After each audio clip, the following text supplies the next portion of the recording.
আমরা আজকে চুপ করো সবাই, এগ্রিগেটের নতুন আরেকটা পার্ট। এর আগে যেটা পড়ছিলাম সেটা ছিল কোর্স এগ্রিগেট। কোর্স এগ্রিগেটের মধ্যে ছিল ব্রিক্স, স্টোন, চিপস, এইগুলোর প্রপার্টি, ম্যাটেরিয়ালস নিয়ে পড়াশোনা করছিলাম। কথা বলো না সামনে। আজকে আমরা স্যান্ড দিয়ে শুরু করবো। Fine aggregate sand. স্যান্ড হচ্ছে ইঞ্জিনিয়ারিং ম্যাটেরিয়াল যেটা কনস্ট্রাকশনের ক্ষেত্রে ইউজুয়ালি ইউজ হয় এবং এটা ফর্ম হয় সিলিকা থেকে। স্যান্ডের ফর্মেশন হয় সিলিকা বা কোয়ার্টস বলা হয়। তারপরে এর সাথে আর্গিলাসিয়াস বা ক্লেই ম্যাটেরিয়ালস এবং সিলিকাস ম্যাটেরিয়ালস বা ক্যালকেরিয়াস ম্যাটেরিয়ালস এর কম্পোজিশনেও থাকতে পারে। তাহলে স্যান্ড কি? স্যান্ড হচ্ছে ইঞ্জিনিয়ারিং ম্যাটেরিয়ালস যার কনস্ট্রাকশনের মানে খুব ভালো ভূমিকা আছে, যেখানে construction most of the construction sand হিসেবে আমরা ফাইন এগ্রিগেটে স্যান্ড হিসেবে ইউজ করি। আর এটা কোয়ার্টস বা সিলিকা ম্যাটেরিয়ালস থেকে তৈরি। আবার এর মধ্যে ক্লে ম্যাটেরিয়ালস বা আর্গিলেসিয়াস ম্যাটেরিয়ালস থাকতে পারে, আবার সিলিকাস বা ক্যালকেরিয়াস ম্যাটেরিয়ালের কম্পোজিশনও থাকতে পারে। ন্যাচারাল স্যান্ড কি? ন্যাচারাল স্যান্ড আর the weathered and worn out particles of rocks, mainly quartzite, and of various grade of sizes depending upon the intensity of weathering. Natural সবগুলো অ্যাকচুয়ালি ন্যাচারাল স্যান্ড। এর composition আমরা change করি বিভিন্নভাবে, সে এই জন্যে artificial আর natural নাম। তো যদি শুধু ওয়েদারিং কি? ওয়েদারিং হচ্ছে যে ম্যাটেরিয়ালসগুলা ওয়েদারিং বিভিন্ন এজেন্ট আছে, যেরকম বাতাস, পানি, পিছন দিয়ে আসো, বাতাস, পানি, তারপরে হতে পারে কি যে মানুষও একটা ওয়েদারিং এজেন্ট। কিরকম? মানুষ এক জায়গাতে আরেক জায়গায় রক ম্যাটেরিয়ালস বা স্যান্ডি ম্যাটেরিয়ালস সেগুলো মুভ করাচ্ছে। এই মুভমেন্টের কারণে তাদের শেপ সাইজ কিছুটা চেঞ্জ হয়। এটা হচ্ছে ওয়েদারিং। যে তাদের অরিজিনাল যে পজিশন ছিল সেখান থেকে যখন চেঞ্জ করবে, এখন চেঞ্জ করার বিভিন্ন উপায় থাকতে পারে। দেখা যাচ্ছে রকি ম্যাটেরিয়ালসগুলো যখন তার যে খনি থাকে সেখান থেকে উত্তোলন করে, তখন থেকে সেটা এক জায়গাতে আরেক জায়গায় ড্রপ করে, তখন তাদের শেপ সাইজ চেঞ্জ হয়। এটাই হচ্ছে ওয়েদারিং। মানে তার অরিজিনাল পজিশন থেকে যখন মুভমেন্ট করা হবে, ওয়েদারিং এজেন্ট যেগুলো বললাম আর কি, এই ওয়েদারিং এজেন্টগুলোর মাধ্যমে যখন মুভমেন্ট করা হবে তখন তার শেপ সাইজ বা তার প্রপার্টিরও কিছু চেঞ্জ হবে। এটাই হচ্ছে ওয়েদারিং। তো কোয়ার্টজাইট ন্যাচারাল স্যান্ড হচ্ছে সেটা যে ওয়েদারিং অ্যাকশনের মাধ্যমে যে ম্যাটেরিয়ালগুলো ছিল এগুলো ভেঙে যদি তার কম্পোজিশন তারপরে গ্রেডগুলো চেঞ্জ হয়, তাহলে সেটা ন্যাচারাল স্যান্ড। এখন ন্যাচারাল ওয়েদারিং এর এখানে যে এজেন্টগুলো হবে সেগুলো হচ্ছে ন্যাচারাল এজেন্ট, যেরকম বাতাস, পানি, এইগুলাই। The sand grains may be of sharp angular or rounded shape. Sand grain in general যেটা শার্প অ্যাঙ্গুলার অথবা রাউন্ডেড শেপ হবে। আমরা স্যান্ডের একটা ফিগার দেখি, যদিও সবাই দেখছো।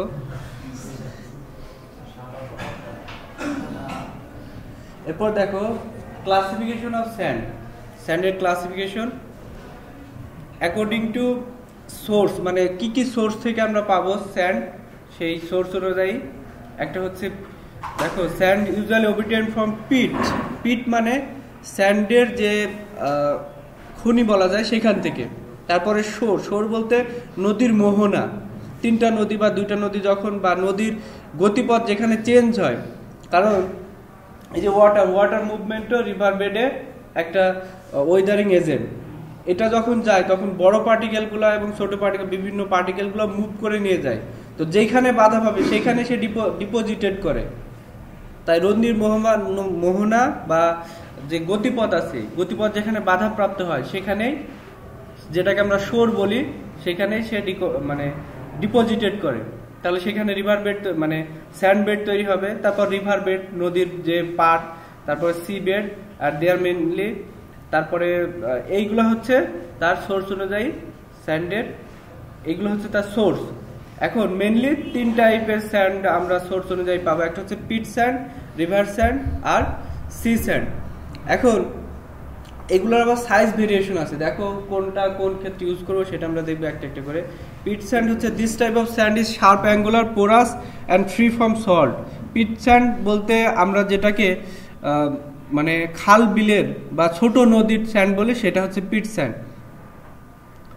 আর বড় নদী যেগুলা বা সাগর সেগুলো দেখবো অলমোস্ট মানে কি বলা যায় স্ট্রেট পাথ, তাদের বেন্ডিং শেপ নাই, তাদের যে গতিপথ সেটা শার্প মানে স্ট্রেট, যার কারণে তার যে রিভার বেডের যে ম্যাটেরিয়াল সেগুলো ছোট থেকে বড়র দিকে যায়।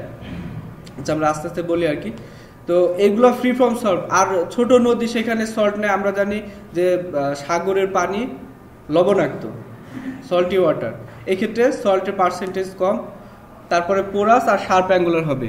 ইট might content clay and other impurities which should be screened and washed before use. এটার সাথে কাদামাটি থাকতে পারে, তারপরে আদার অর্গানিক ম্যাটার থাকতে পারে, সেগুলো ব্যবহার করার পূর্বে স্ক্রিন আউট করে নিতে হবে। ঠিক আছে, এটার কালার হবে it is light brown or yellowish in colour. It is suitable for mortar work, যেহেতু এটার পার্টিকেল সাইজগুলা কম্পারেটিভলি সি বেল্টের থেকে কম, সেই জন্য এটা মর্টার ওয়ার্ক হিসেবে ইউজ হবে। আর একটা সিম্পল থিং দেখো, যে যত ম্যাটেরিয়াল সাইজ বড় হবে তুমি সারফেস এরিয়া তত পলিশ করতে পারবে না। সারফেসটা ধরো রক সারফেস দ্বারা তোমাকে আমি বললাম যে এই ফ্লোরটা ফিনিশ করতে, জাস্ট রকের যে ম্যাটেরিয়ালস আছে সেটা দ্বারাই তুমি কিন্তু পলিশ করতে পারো। যদি রকগুলো ছোট ছোট করো তাহলে কিছুটা হলেও পলিশ করতে পারবা। ঠিক আছে, তো মর্টার ওয়ার্ক হিসেবে ইউজ হয় কারণ এর পার্টিকেলগুলো সি বেল্টের থেকে কম। তারপর river sand, this variety of sand is fine round and polished. এটা পিট স্যান্ডের থেকে আরও ছোট, এই জন্য এটাকে ফিনিশিং ওয়ার্ক হিসেবে মর্টার ওয়ার্ক করার পরে। মর্টার কোনটা সিমেন্ট স্যান্ডের মিক্সিং, যেটা একটা এগ্রিগেটের সাথে আর একটা এগ্রিগেটের বন্ডিং হিসেবে ইউজ করে। ধরো ম্যাসনরি ওয়ার্ক বা ব্রিক ওয়ার্ক করতেছো, তখন দুইটা ব্রিকের মধ্যে যে বন্ডিং দেওয়া হয় সেটা হচ্ছে মর্টার। এরপর আসি রিভার স্যান্ড, যেটা fine round and polished. It is generally contains earthy impurities like gravels, pebbles, etc, এগুলা থাকতে পারে এর মধ্যে।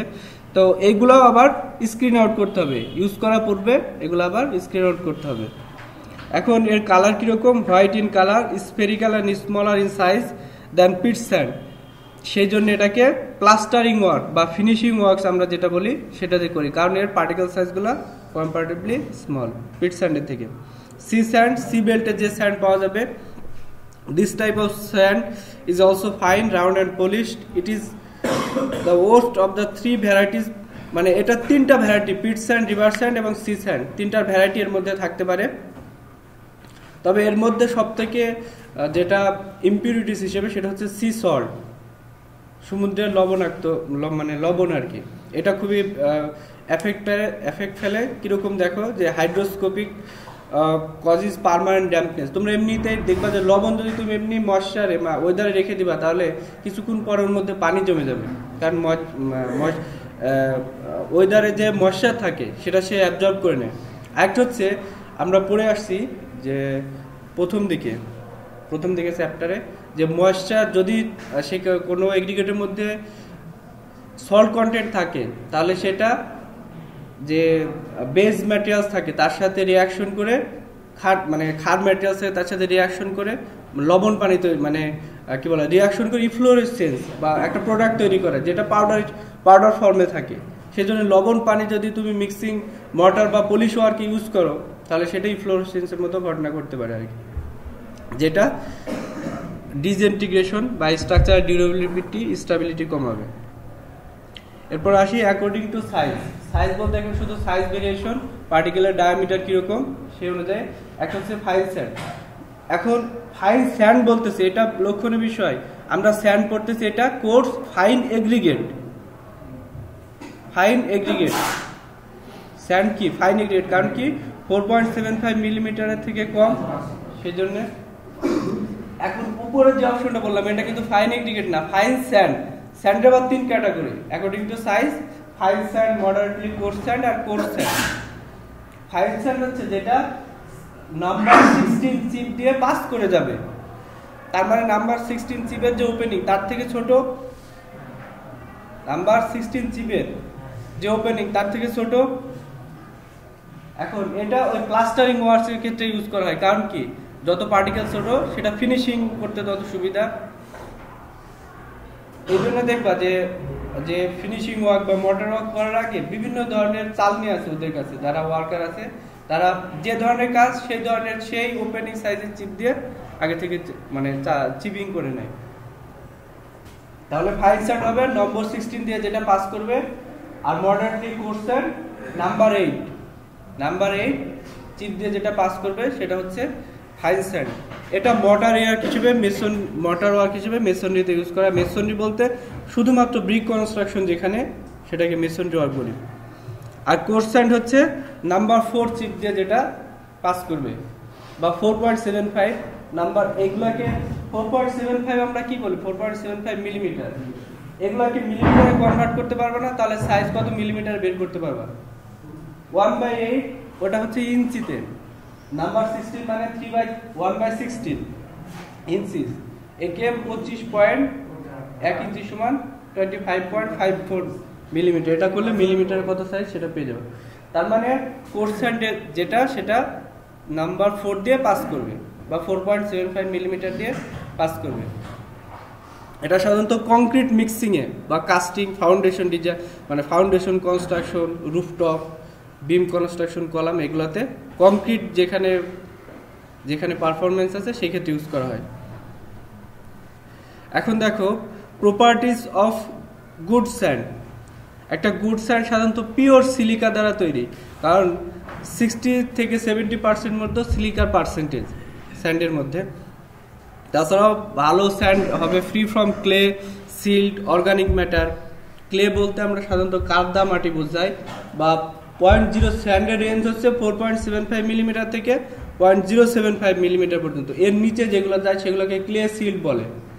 এগুলোর তো কোনো ফাংশন নাই, এইগুলো ফ্রি হতে হবে।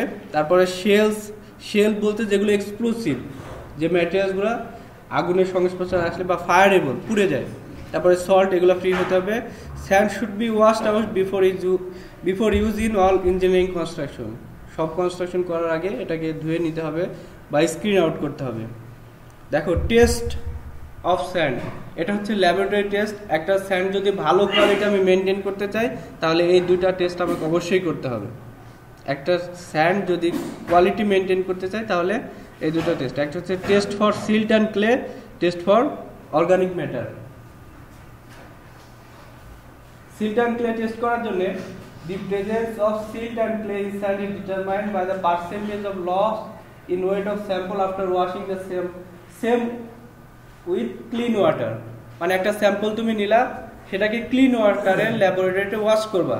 ওয়াশ করার পরে যতটুকু মানে ওয়েট লস হবে সেটাকে পার্সেন্টেজ করা। যদি ইনিশিয়াল স্যাম্পল ওয়েট থাকে 25 গ্রাম, ওয়াশ আউট করার পর হলো 22 গ্রাম, তাহলে পার্সেন্টেজ লস কত?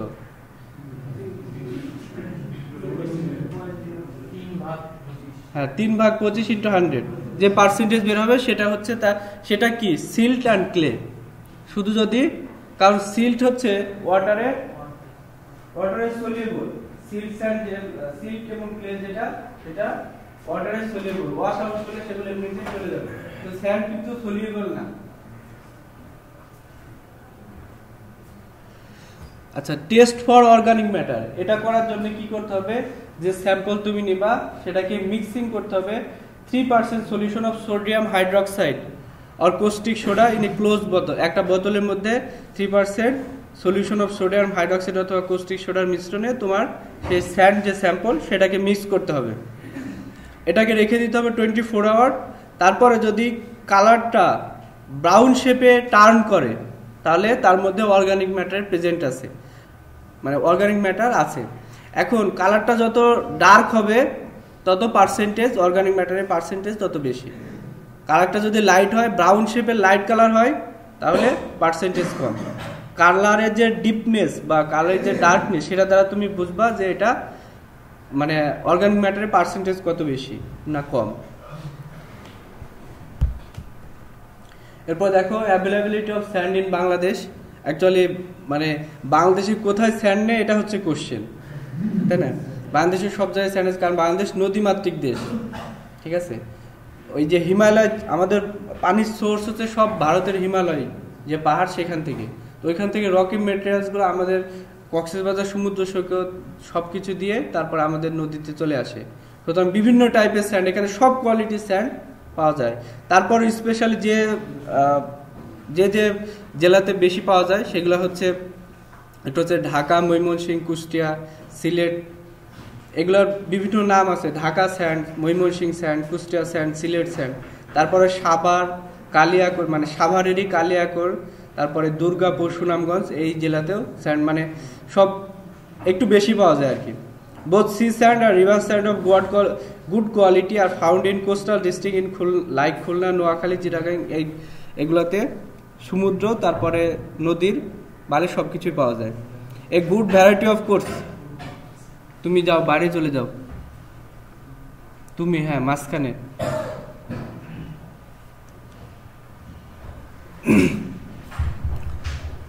A good quality variety of coarse sand is abundantly found in Cox's বাজার। কক্সেস বাজারে সমুদ্রের পাড়ে, কারণ আমরা জানি যে এটা বাংলাদেশের একমাত্র সবথেকে বড় সমুদ্র সৈকত, সেখানে মানে স্যান্ডের কোনো অভাবই নেই। এটা পাওয়া যায় ভালো কোয়ালিটির। Sands are also available in Northern district of Bangladesh but not good কোয়ালিটির। মানে উত্তরের দেশগুলোতে যদিও স্যান্ড পাওয়া যায়, তার কোয়ালিটি তত ভালো না। আর স্যান্ডের ইউজ এভরি কনস্ট্রাকশন, মানে স্যান্ড ছাড়া চিন্তাই করা যায় না। তারপরেও স্পেশাল ইউজ হচ্ছে মর্টারিং ওয়ার্কের ক্ষেত্রে, দুটার মধ্যে বন্ডিংয়ের ক্ষেত্রে, প্লাস্টার, কংক্রিট মিক্সিংয়ের ক্ষেত্রে। তারপরে দেখো যে এছাড়াও ম্যানুফ্যাকচারিং হলো শিট অ্যান্ড গ্লাস তৈরির ক্ষেত্রে আমরা জানি সিলিকা ইউজ হয় গ্লাস তৈরির ক্ষেত্রে। গ্লাস, তোমার পাশে যে গ্লাস তুমি দেখছো আর কি। Sand is also to fill up gaps between bricks in road construction or soling work in building. ফাউন্ডেশনের নিচে দেখবা যে এমনি ব্রিক দিয়ে দেয়, ওই ব্রিক দেওয়ার পর ওর উপরে স্যান্ড ছিটায় দেয়। কারণ কি, দুইটা ব্রিকের মধ্যে কিছু এমনি পরিস্পেস থাকবেই, ওই ব্রিকের পরিস্পেসটাকে ফিল করার জন্যে বা সোলিংয়ের পরিস্পেসটাকে ফিল করার জন্যে স্যান্ড, ওটাকে সাধারণত খুবই ছোট হয়, যেটাকে আমরা পিট স্যান্ড বলি। Pit sand without impurities clean out বা ওয়াশ আউট করা ছাড়াই ওটাকে ফিল করা হয়। তাহলে দুইটার মধ্যে বন্ডিংটা থাকলো প্লাস পরিস্পেস থাকলো না। এইগুলো হচ্ছে স্যান্ডের ইউজ। আজকে এই পর্যন্তই, এখন প্রেজেন্টেশন হবে।